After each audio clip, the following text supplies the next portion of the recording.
Hey guys, Jenny here. I'm the founder of Community, and today in our inaugural fireside chat, I have with us four very remarkable individuals. Hi, so I'll start first. My name is Kaylee. I'm a second year student from the National University of Singapore. I'm also the founder of a local non-profit that aims to promote social cohesion locally through, firstly, the use of media initiatives, and secondly, through hosting community events. Nice to meet you all today. Hello, I'm Chen Xian. I'm matriculating in NUS this year studying computer science. I'm a founder of a student group called the Youth Empowerment Association, where I mentor and operationalize my youth social innovators, their projects, and help them groom up. And lastly, I'm also championing mental health under the Lions International movement. I hope to build up centers to support parents and youth suffering this mental distress. Hi, I'm Angelina. I'm founder of one of the founders of Create. Create in Spanish, it means to believe and create. Believing and creating values for my friends, for my clients, and especially in terms of their physical, spiritual, and definitely financial well-being. Nice to see you guys. Hello everyone, my name is Kelvin and I'm the CEO of Young Leaders Collective. Basically, we're a training company and we provide educational workshops for schools. It's both B2B and B2C. We actively unite initiatives, individuals, non-profit organizations to collectively amplify our reach and impact on youth empowerment. And some of the guests here are our friends from Young Leaders Collective. Very excited to be here with all of you today, and let's get started. All right, love that vibe. All of you are so energetic and some kind of founder. So I think it's great for us to talk about one topic that's on everyone's mind today, which is media. Because nowadays media is so powerful, it's all-encompassing, and people can't stop consuming. So what kind of media do you guys consume? I use mainly Instagram, LinkedIn, WhatsApp, Telegram, and YouTube. So for Instagram, it's more for more intimate photos where I connect with my close friends, friends from classmates, etc., maybe some teachers. So these are people that I know quite well personally. So secondly, for LinkedIn, for more professional reasons, maybe to search for internships, maybe to search for more interesting opportunities, events, and of course to make new friends like some of the people here. For YouTube, it's mainly for entertainment. For WhatsApp and Telegram, those are for my communication purposes. So for me, I believe my public facing will be mainly to Instagram and LinkedIn. So for Instagram, because my work focuses on empowering many of the youth, and youth refers to like secondary school and JC students, which really doesn't use a lot of LinkedIn. For LinkedIn, it's mainly to communicate with like-minded peers, as well as to connect with our industry professionals because they have many wisdoms to share. And some of them are very kind, and they often help me, give me some mentorship and give me wisdom to run whatever I need. For me, it's 3 platforms usually. Instagram is more for social and family, where my friends and probably my most closest clients are there. There's LinkedIn, where I get to know friends like Ginny and Calvin. So LinkedIn is more like a professional platform where we have very meaningful connections and we learn from each other in terms of the wisdom that we have in our everyday life, and also to connect with people more in depth in terms of our personal stories. Yeah. Then for TikTok, it's more for entertainment for myself and probably for some random shopping. For me, it's quite similar to Angelina. I use 3 media platforms. So mainly Instagram, TikTok, and also LinkedIn. For Instagram, it's more for like social, for me to connect my friends, see what they're up to. For TikTok, it's about learning about the world, what's going on internationally. So it's more of entertaining purposes. And lastly, on LinkedIn, it's more for professional reasons. It's for me to learn about the industry. It helps me with my work, it helps me connect with mentors which I can provide for youths. And it also allows me to meet amazing people like some of us here. All of us are LinkedIn friends. So as a LinkedIn ambassador, it's also my duty to tell you to get on the platform. Just kidding. So right. So one thing really caught my attention just now. So Angelina, you said you bought something on TikTok. Yes. So what did you actually buy? Some non-Gen Z stuff like tissue paper and toilet paper. And I'm a fitness advocate now. So I like oat side, which is oat milk. So recently I ordered like 3 cartons of it. So I'm going to share it with my church friends. Amazing. I hope to become your closer friend, so next time I can get bump some oat milk on you. And tissue paper. Yes, and tissue toilet paper. paper. Absolutely. Yeah. Absolutely. Recently I bought a Dyson Air Straight. Oh, right. Wow, that's a fantastic invention. It can like blow dry your hair and straighten at the same time. And this is not sponsored content No, for viewers. no This is sponsored absolutely content, yeah. evangelical. Yes, evangelical. Yes, self-sponsoring, yes. And that's from IG. Amazing. So which ad did they put out that caught your attention? It's the China model. I forgot her name. She acted somewhere. She really like demo it until like yeah. So I was close at that very instant. I'm quite a Dyson fan, so Javon is our good friend in LinkedIn also. Yes, it is. Yeah, so Javon. Yeah, Hi, Javon. Javon. Hi, Javon. Yeah, so that's one of the biggest item I bought actually. For me, not really in a sense of products, but you know, in LinkedIn, sometimes they host like networking events or sometimes even workshops.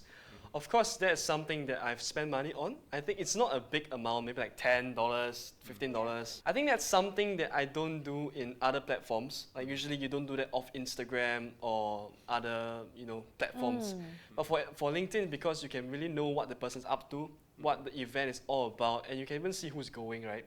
Yeah. So I think it's something that I gladly spend a bit of money on. LinkedIn also, I got to know coaches. So Yes. I also engage certain coaches from Right. LinkedIn. Yeah, so I think it's a good platform to sell, but in a more probably intellectual way. I'm amazed with how they sell tissue paper and how they sell toilet paper. It's like, you know, like, this kind of thing also can sell. Okay, you know, I just support, buy. You know, just buy. So from the cheapest item to probably the most expensive item will be the intellectual courses that I applied online through all sorts of connections. You know. So what I'm hearing is a lot, not just consumer products, but also investments. Yes. Investments Correct. to our growth, Yes. our thinking, our mindset, and Yes. our network, which is kind of what we're doing here today. Yeah, we're investing yeah. our network and also building our viewership, you know, to grow together with us. For me, in LinkedIn, like the both of them, I also buy like membership. So for example, recently one of the president recommended the ISC2 and then tell me to go on LinkedIn, tap on their website and pay a membership fee so that I can access to more cybersecurity related courses. Other than that, mainly it's more of pursuing my passion. I love old currency, so I often go to Carousel to see what, and also tell me what the prices of my own collections are. I think he's Yeah. 91. Yeah, you are definitely not 19. Not 19, 91. So I don't really purchase anything on social media. But I think the most would probably be like food from Food Panda, or I think tickets for Eventbrite for events, networking events mainly. Eventbrite has become one of my new favorite platforms. Right. Because it's legit, you know, there's Yeah. very few scams out there. And I met a lot of people through Eventbrite as well. Same. I couldn't help but circle back to your currency collection. So what kind of currency? Is it like local or? I think the best part of Carousel is they show all around the world. And from all ages, you have Jiaqing, Qianlong bronze coins from China to Soviet coins. 真的吗？真的，我都你有去 test 那个 authenticity 咩？没有，它有那个 Carousel 很多 PNG smokers 的的嘞那种真的吗 PNG 的。哦 But some of them I buy, I don't like to buy the big ones. Maybe like the small ones like the bronze coin. Even if it's fake, at least also wouldn't Yeah lah. spoil the wallet Oh, If you okay. really want to buy, please make sure got the PNG. So they specially say that this is authentic.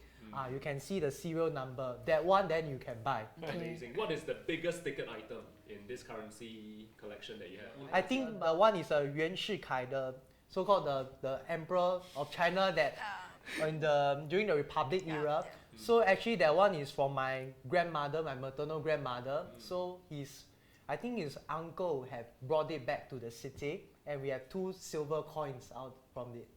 Wow. Yeah. This Wow. It's minted in the 3rd year of the Republic, which is 1917. Do you go and value it? We went to Suntec to value once. I think it's like 500 plus for one. Wow. And that's 15 years ago. Wow, this is your heirloom. You can pass it on Yeah, to right. your children next time. Cannot sell. Must Cannot not sell. sell. So, Food Panda, what kind of food do you consume? I eat about the same thing all the time. There was a point of time where my family was abroad, so I was the only one in Singapore, and then I basically just eat Japanese food like every day. I called McDonald's once, but I realized that McDonald's was too expensive to be called by delivery, so I don't call it anymore. Oh, so surprisingly, Food Panda is more affordable. It's the food called Japanese food, it's not the expensive one. Right, because the one downstairs of my house is like $10 or $12, you know. There's no like $5-6 option. I think it's around $7 to $8 for what I got. It's a food court one. Amazing. And I have a question actually. Food Panda, Deliveroo, and GrabFood. Why Food Panda? Because my family uses it. I do grab food. For me, Grab as well. I think if you ask me why, right, I think it's because of the name, the Yes. branding. Yeah. Right? Grab has invested heavily in marketing, you know. When you think of food delivery, Grab, right? You want transportation services, Grab. Because for other things, let's say like Deliveroo or Food Panda, they don't do other services. Like Grab has infiltrated to almost every part of the market possible, right? So it's not just, you know, for food delivery. So it's like a kind of like a connection, you know. Now Sometimes- they are into banks also. Oh yeah, Yeah, there's a they digital open a bank as well. GXS, yeah. bank as well. So pretty much the name is everywhere. Household name, that's why. One of the few unicorns lah. that Yeah, Singapore unicorns, has, yeah. birthed. What other products have you seen people consume? Or you know, you don't personally consume, but people just seem to buy it a lot of online.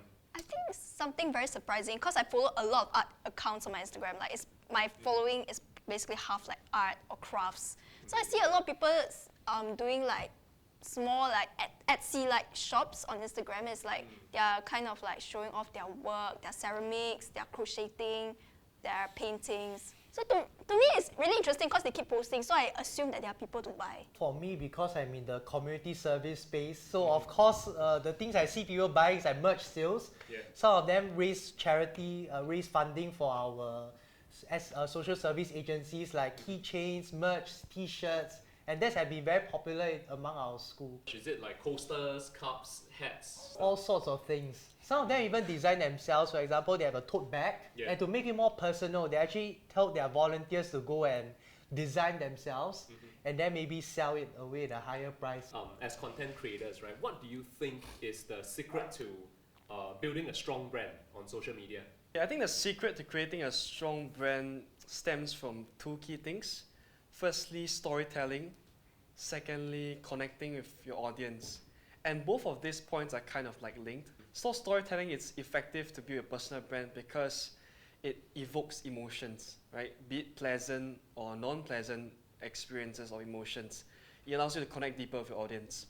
And it's also a very interesting and entertaining way of putting a message across. So it's not so mundane, it's not something that I read a bit and I don't want to read anymore.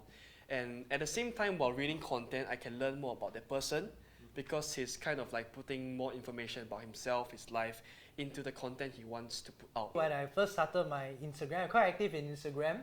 So how I started is a lot of my friends, you know, pictures with my friends, my daily life.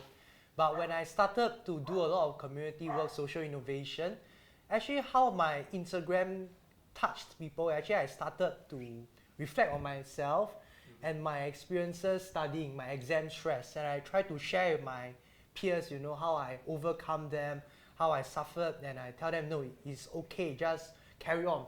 And I think a lot of my peers have said that, you know, Zhen Xian, you have shared a lot of tips, yes, on Instagram, I really appreciate it, but what really motivates me to go on is actually the posts that you send, the stories that you share about your struggles and how you overcome it that has inspired me. These things are really capturing them because they don't see me as someone at the top, but someone who was actually a human as well and was willing to help. Amazing.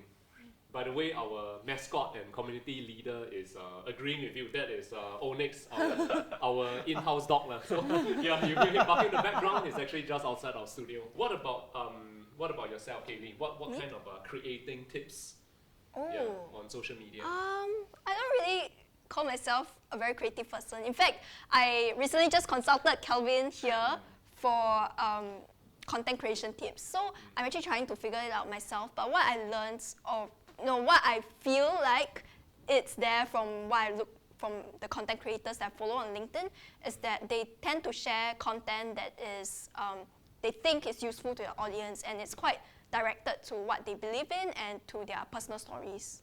So I think those are the kind of posts that do well. I absolutely agree. Actually, just now when I was introducing myself to her and we exchanged LinkedIn contacts, we suddenly realized that we are already connected on LinkedIn.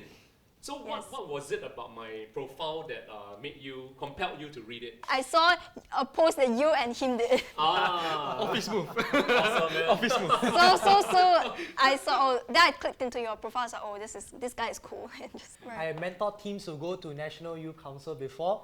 and they get grants. So I went there to support some of the ground-ups. And I myself, I was a NYC team before, and I understand the difficulties behind ground-up, the manpower, the lack of connections, partnerships. So I went down, I talked to those founders, co-founders, and understand them better than those that are motivated, those that are really inspiring. And then I would put them under me, and then I would advise, mentor them. Hopefully I can realize their aspirations. And Katie is one of the crown jewels that I've sought out in a sea of founders in that event. Any other LinkedIn friends that you guys are very close with, you want to plug them in this podcast fireside chat? Brent. Brent. Actually, we have a special guest in the studio. Maybe Brent, can you come into the studio? So unfortunately for our first episode, we only got 5 seats, and unfortunately yours truly took up 1. Brent, maybe you can come here and say hi to the camera. Yeah, just come in, don't worry. come in. Alright, so Brent, maybe you can take the hot seat for a moment. Don't worry, just come here, yes. So tell us a little bit about your journey. I started building my personal branding on LinkedIn. So this personal branding LinkedIn brought me to know Angelina. We worked together to achieve something that we want to be. A dream goal that we want to be the top voice.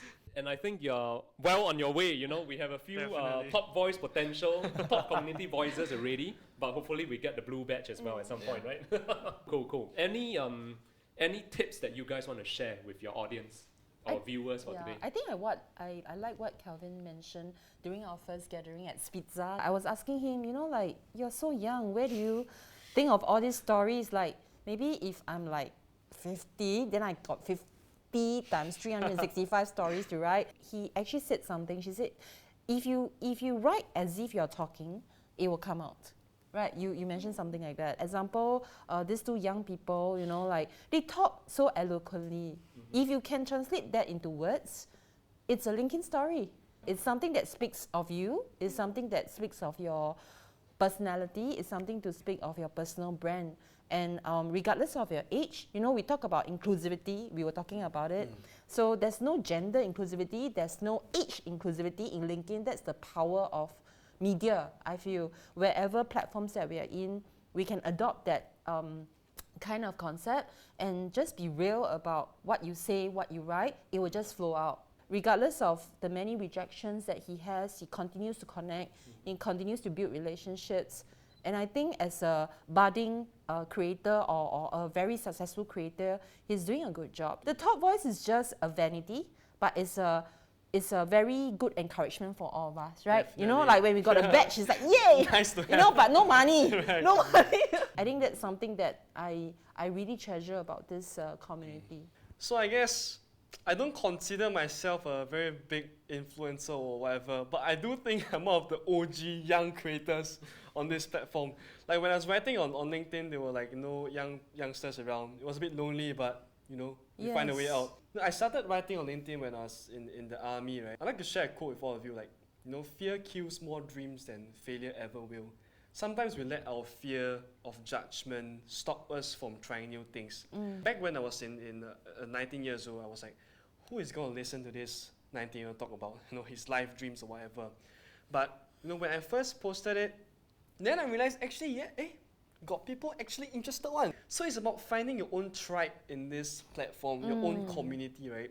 Actually, to add on a point, so for me, how I started with my LinkedIn, my IG post, my mother always asked me, hey boy, why are you talking in the bathroom?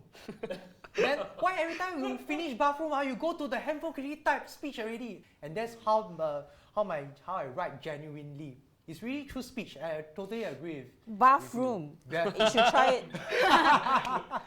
And that's where all my LinkedIn posts came out. It's really from these interactions I take down, I went to absorb, and I write it down. What are the inspirations? What are the insights that I've garnered? Go out, step out, build a community in front of you that can empower you, and you can empower them. I do agree that I think fear is what really holds a lot of us back from pursuing our dreams. And really, don't be so afraid of failure. And really, I think in Chinese we say 失败乃成功之母, right? So I think along the way you might have some rocks in your path, but eventually if you persevere, you know what you're doing, you have the passion for it, and you stick on the path, you will eventually get where you want to be. So that's my words for you. As a literature student, I capture one literary device, repetition. And the repetition here is add-on. So what is the best thing about being in a community? It's a multiplier effect whereby people exchange insights, exchange ideas. And that's why I resonate with you so much that you are trying to build a community that can help all of us together. Basically. Absolutely, and that is why we are building this fireside chat, no matter how small. We are starting out today, just the 6 of us now with Brand here. We really do hope that this resonates with our audience and hopefully more people can participate and be part of this conversation. We hope to share more insights with you, more ideas with you, and we hope to hear from you guys as well. Okay, and before we end it off, I want to try something a little bit different. Can I have my crew who is behind the cameras come in front and let's pose together for the end shot. Yeah, so this is not possible without the people behind the camera, because I'm in the camera business and I know that a lot of us are always very introverted. That is why I'm definitely not a Gen Z. I'm a millennial, an older millennial, and I'm already a little bit scared about putting myself out there. But because in the recent years I realized this is becoming quite a necessity. Yeah, so this is JR, Jade, and Xiao Hui. All right, and thank you everyone for watching. We'll see you next time. Bye. Bye-bye. See you. See you all.